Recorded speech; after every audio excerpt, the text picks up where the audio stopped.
If you can't, then I don't know. Hello, hello, hola, hola, it's the Nintendo News Roundup. I gotta be careful, even just singing a U2 song is probably gonna be a copyright strike. Hello everybody, it's time for another edition of the Nintendo News Roundup. I hope that you're doing well today. I'm doing quite well today, thank you for asking. I have many news stories to say at ya, so let's get started, shall we? 4 new classic titles have been added to Nintendo Switch Online. Once again, I have not heard of any of them at all. Seem a little obscure, although I have heard from multiple people on Twitter that Fire and Ice is apparently very good and very hard to find, very expensive to purchase, so it's actually pretty cool right there. There's a little tidbit in there. It's got some value to someone. Nintendo is in an unfortunate position at this point. Anything that doesn't give us Super Mario RPG and Earthbound that's gonna be. It's just gonna be a bunch of complaining. But you know what? I will never blame anyone for complaining because this drip feed is terrible, but I could go on. Despite the holiday season being over, the Switch just saw a very, very good January. So good, in fact, that in the US, it recorded the highest sales of any video game console since the Wii in 2010. And that is impressive because it says a lot about how, you know, it's not just Animal Crossing, Switches keep selling. It's not just Christmas, Switches are gonna keep selling into the year. This is not just a general kind of hype thing. This is performance is gonna keep on going. Speaking of the Nintendo Switch, President Furukawa basically confirmed that we are currently in the middle of the Switch's life cycle.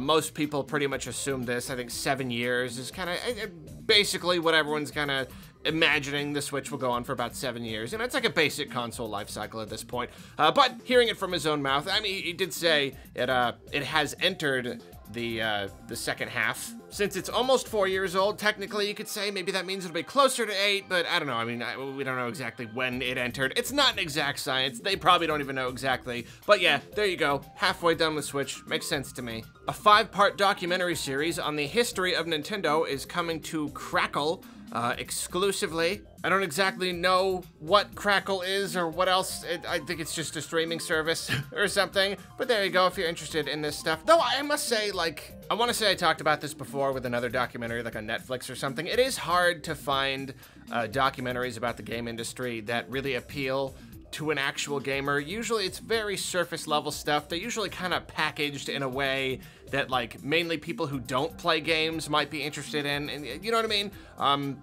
So I don't know if this is gonna be one of those things or if it actually will be interesting to a person who you know, maybe they've got some real info that we don't all have. Apparently it's gonna have interviews with like Reggie and like Phil Spencer, and so that's pretty cool. That's some exclusive stuff right there. So if you got Crackle, whatever Crackle is, enjoy yourself. Let us all know how it went. In similar news, an ex-Nintendo employee by the name of Howard Phillips is kickstarting a book where he kind of just talks about Nintendo and its history and his experiences there. It is called Game Master Classified: Inside Stories and Secrets from Nintendo's History.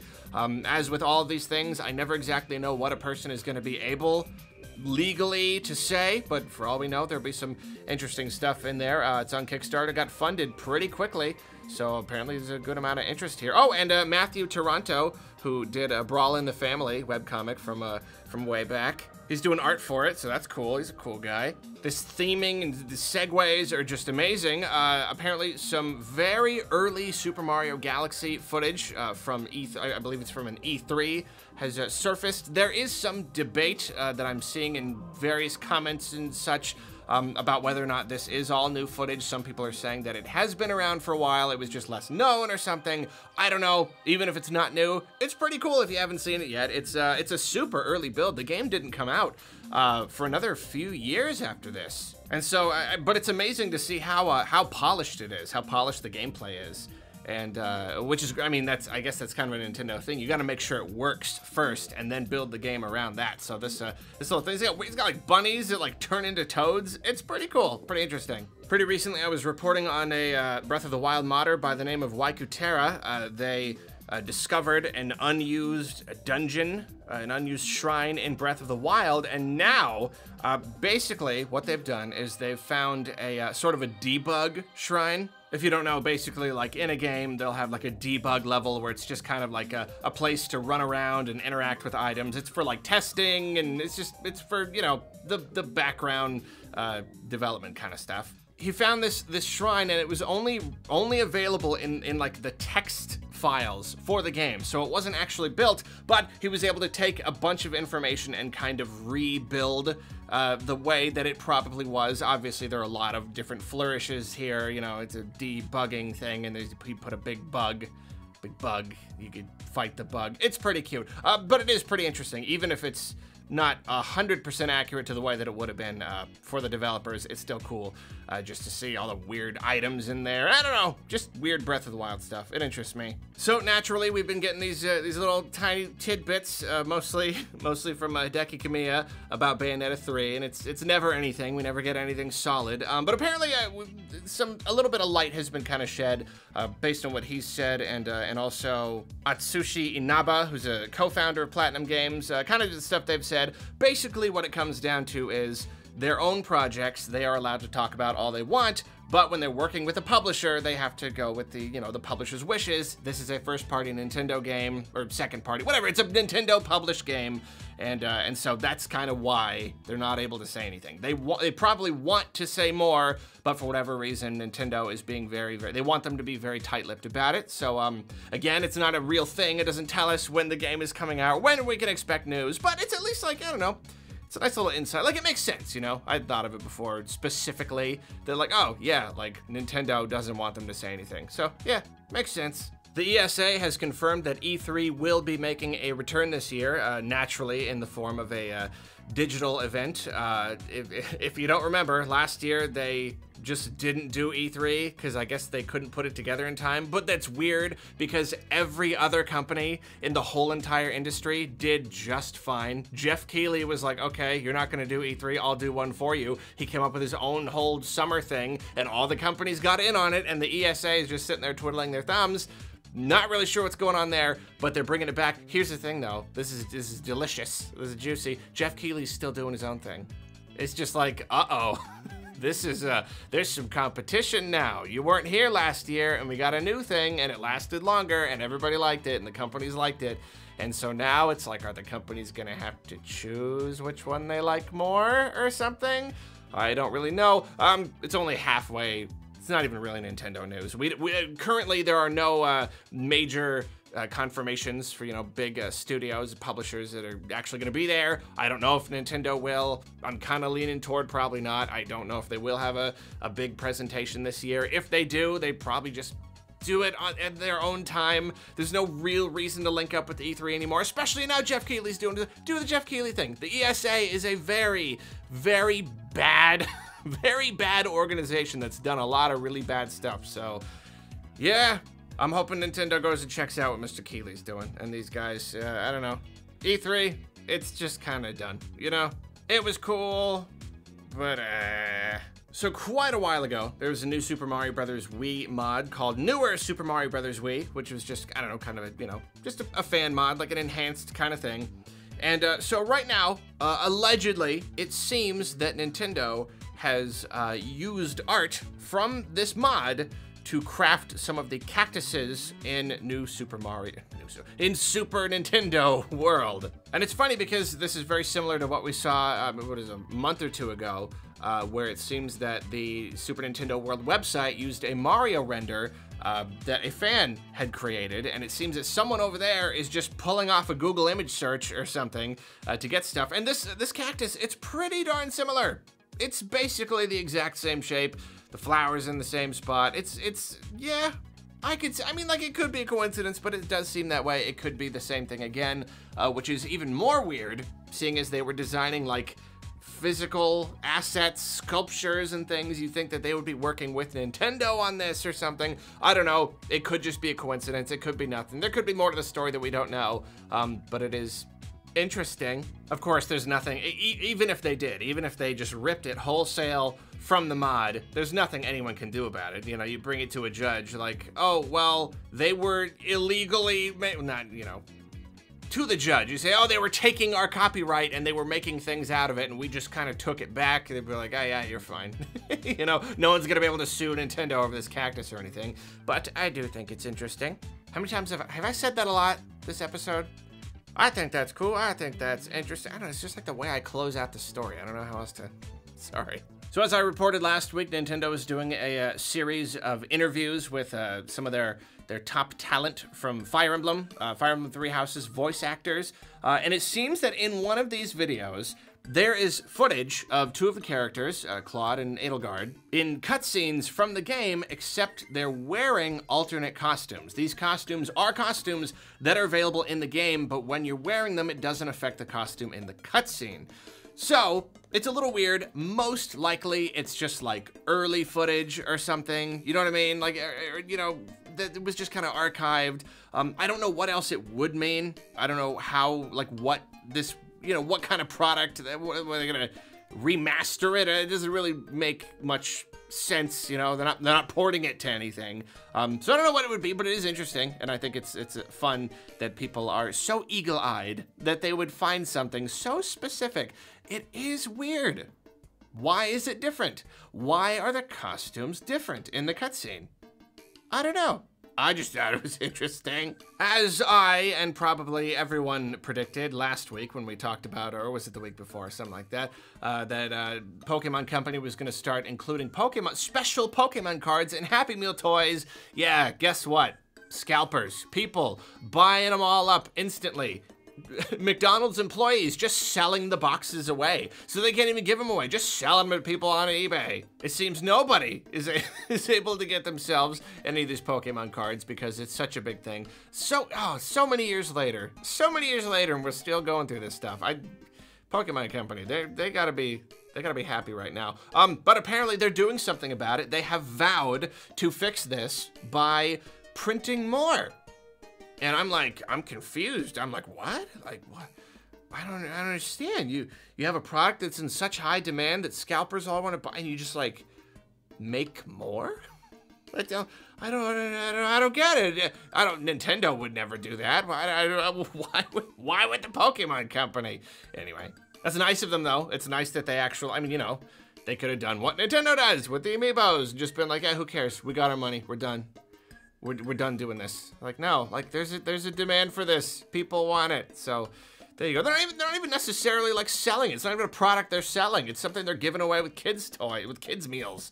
So like that's pretty cool of them. I'm gonna say it's a cool thing for them to do. Speaking of Pokemon cards getting sold, for some reason we keep setting records. We keep seeing them set records of most valuable Pokemon cards or sets or whatever. And like fairly recently, it's happened multiple times now, 2 or 3 times now. The newest record has been set. It's a full set of first edition, of course, base set Pokemon cards. One of each, every single one, gem mint. The highest possible grading for a Pokemon card.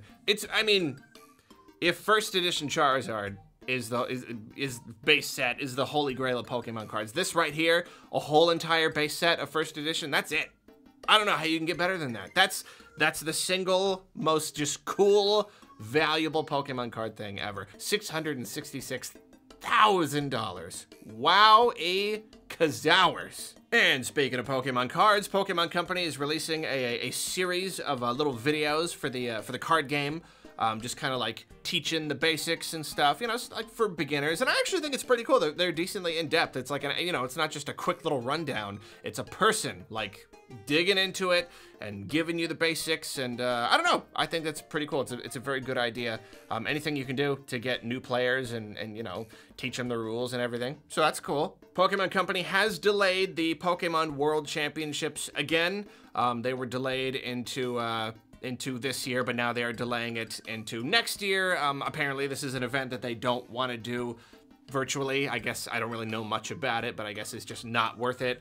And they're like, yeah, this year probably not going to work either. Things are still kind of going back to normal. So they're just saying, okay, sorry, fine, forget about it. Next year, for sure. Everything will be fine by then.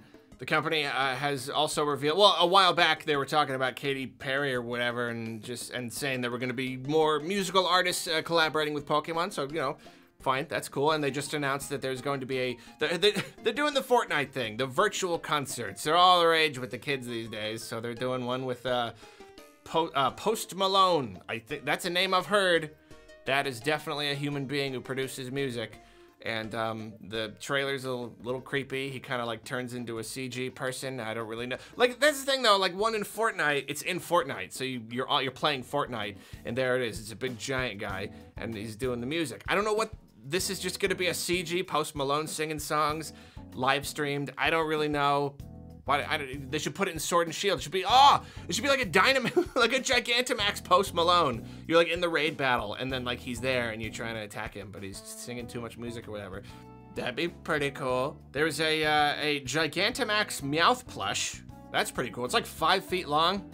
So that looks pretty good for cuddling. If you're into that, that would go well with like a big fat Snorlax and Pikachus and all the other cuddly stuff they've come up with. Very soon, a singing Pikachu will be available. It will be distributed in Pokemon Sword and Shield. At first, I thought this was going to be something more interesting, like it would actually sing, like maybe in like the camp or whatever. Like it literally sings, but apparently it's just a Pikachu that has the move sing. If there is more to it, they haven't said it yet, so that's kind of. Just knows. Okay, that's fine. We've also got a Magnemite plushie. Apparently there was a grave error with this thing. They got the red and the blue wrong on one of the magnets on the side of the Magnemite. I am baffled that Pokemon Company would even acknowledge this. Maybe accuracy is a really big thing for them. You know what I mean? Like, maybe it's a big deal, but like they saw it. They said, thank you for pointing it out, and you can actually like go to a Pokemon store and exchange it for the real one. They actually changed the later one's manufacturing. They changed it, and you can even, I mean, you wouldn't want to. You want the rare deformity, right? I just think that's interesting. I mean, like, I believe in making the customer happy, but even me, I'm like, I'd be like, no, you guys could just, you could just deal with your Magnemite. Pokemon Home getting an update, just a couple quality of life things, namely the ability to search for different Pokeballs, Pokemons in different ways or something. I don't know, I don't use Pokemon Home, but if you do, there you go. There's an update coming. I gotta move through these. Developer by the name of Umbrella has worked with Pokemon for quite a few years now. I'd say most notably, they were responsible for the Pokemon Rumble series, but apparently the Pokemon Company has purchased them, or rather, Creatures has purchased them. Same basic thing, it's all the same umbrella or whatever. Purchased them and dissolved them. And it's funny because this could either mean, like, we bought you, your employees just kind of work for us now, and that's that, and we're not gonna make Rumble games anymore. Or it could just mean they don't want to have them as a separate company making these games. They just want them to be employees at the Pokemon Company, even if they are still making all the same games. So we don't really know if this is going to affect the future of Rumble or any of their other titles. But we'll see. More Zelda trademarks keep popping up.